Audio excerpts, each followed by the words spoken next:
On or about June 12, 2006, during a routine patrol of ancient sites in southern Iraq, members of the U.S. Army's 260th Quartermaster Battalion made what some are calling the greatest archaeological find of all time.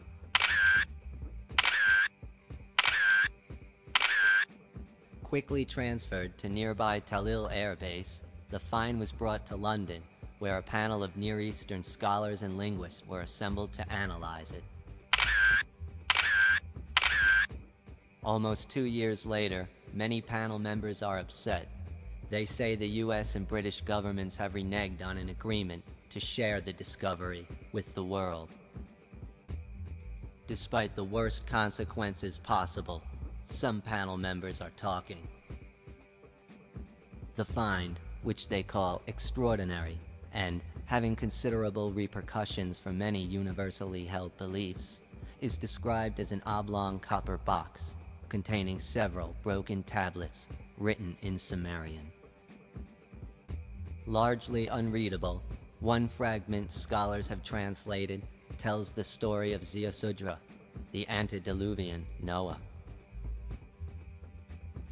In the surviving 64 lines, Ziusudra warns of another deluge, and reference is made to plans for another ark, a craft intended to aid human colonization of Nibiru, a planet whose orbit brings it in the vicinity of Uranus every 3,500 years. Nibiru will again orbit past Uranus in the year 2012.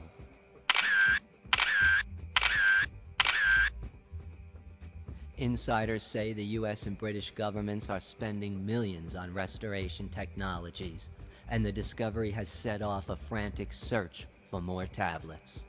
Evidence on the ground supports these claims.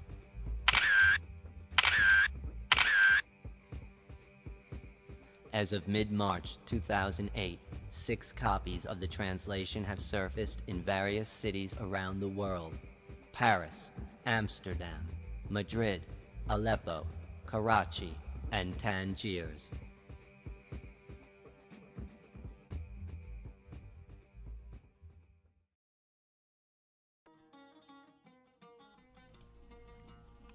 In accord with their wishes, the throne of kingship had been lowered from the heavens. Rights were perfected. Divine ordinances were exalted. In pure places 5 cities were founded, the first being Eridu, the second Bad Tabira. The Rock was the third, and Sippar the fourth. The 5th city was Sharupa, of which I, Ziusudra, was king. These were the cult centers.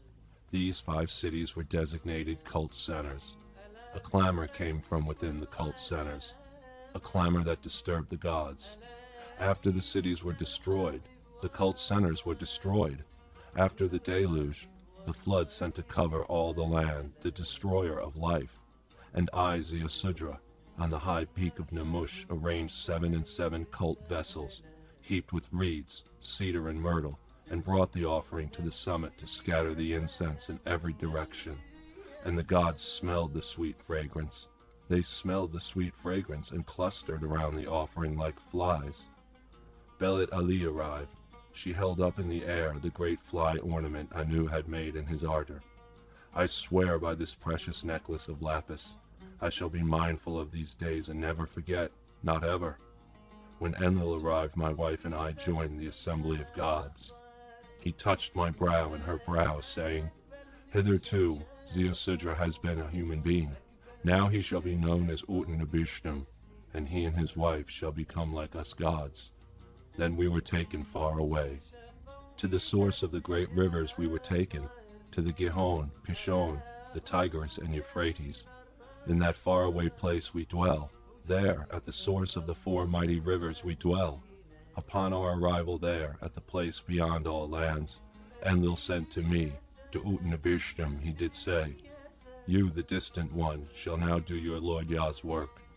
Once wisdom came from a thin reed wall, you will do the like. Take directions for another, a whole new ship.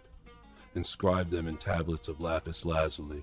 Inscribe them on the appointed tablets. Then lay them inside a copper box upon reeds and branches of cedar and myrtle. Transfer knowledge, share wealth, Store them safe, far away, in the city of the mightiest hero of all, who saw what was secret and revealed what was hidden. Inspect the foundations set forth by 7 masters with masonry of fire kiln brick. See how its facing gleams like copper in the sun? Climb the stone staircase. Look out at the land it encloses. Admire the gardens, shops and temples, all of the magnificent places. Identify the cornerstone. Look underneath.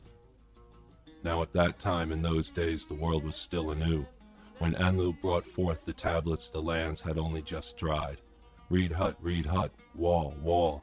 Reed hut, hearken, wall, reflect. Tear down house, build ship. Give up possessions, seek life. Forswear worldly goods, keep the soul alive. A new storm looms, yet rains do not squall. Another deluge falls, again rushing over the lands.